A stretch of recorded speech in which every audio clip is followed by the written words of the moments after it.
Welcome back to 1600 Pennsylvania Avenue. For some columnists and activists on the left, the hope that Barack Obama will usher in a new progressive era is dimming as Obama selects people they perceive to be centrist to serve in his administration. Here's some of what we are hearing. Quote, he has confirmed what our suspicions were by surrounding himself with a centrist to right cabinet. Isn't there ever a point when we can get an actual Democratic administration? I mean, that is why most of us voted for him, right? Joining me now with her take on all of this is Katrina Vanden Heuvel, publisher and editor of The Nation. Katrina, what's the biggest single complaint that you have about these selections? Well, let me just back up if I could, because there is a debate among progressives. We are not a monolith. Sure. And at The Nation, we're thinking hard about what these appointments mean, but we're also going to be as clear-eyed and pragmatic about these appointments as Barack Obama is about progressives. And I think we have to look a little bit beyond the appointments and understand that the grim conditions of these times have already compelled Barack Obama to take extraordinary steps. In his speech just this past Saturday, he's talking about $500 billion public investment in the infrastructure of a country. He's talking, I mean, these are both... then aren't all progressives, left, celebrating that Barack Obama is essentially going to spend $500 billion, the government's going to spend $500 billion.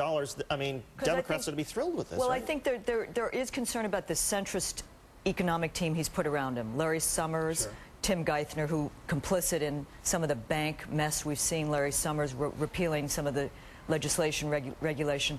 But at the same time, think of the lessons of our history. Franklin Delano Roosevelt, moderate Democrat, comes into a situation. We are not in the Great Depression, but we are in the Great Recession. And I think we're seeing Barack Obama compelled, because he does have a progressive sensibility, to move beyond the politics of this team. Even Larry Summers, as I said in the New York Times today, is not the Larry Summers of 1999. The key, David, is that progressives need to mobilize and organize. All the great changes in this country have come from movements. The New Deal from unemployed councils in the labor movement, the civil rights legislation from the civil rights movement.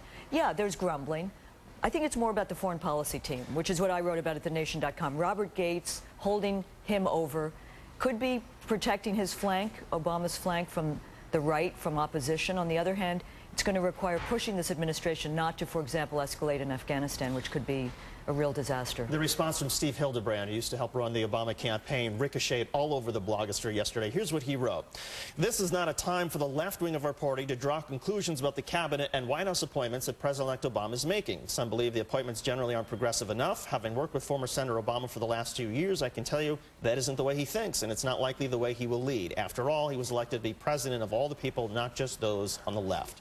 Why did so many on the left take offense at that statement? Well, I think tone is half of life, and there was a tone in there like, don't speak up. And what this country is about, and what Obama's campaign and the movement around his campaign was about: respect, empower, include. That was his mantra, and it was bringing people and their voices into a system. This is a former community organizer.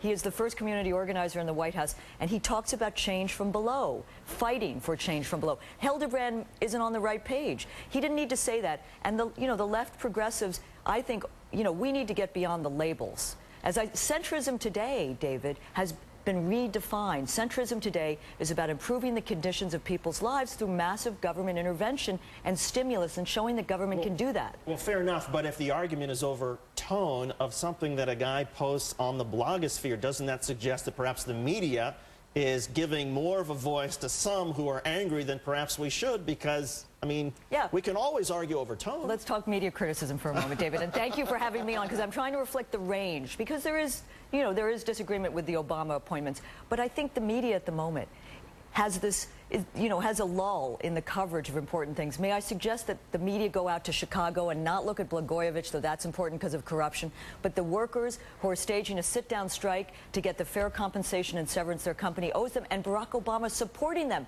Even Roosevelt, before he was president, did not support the sit-down in Flint, Michigan. Well, I know of a lot of the media that are actually covering that story, and a lot of people at this network, so you'll be pleased. Katrina Vanden Heuvel, Katrina, thanks as always. Good to see you.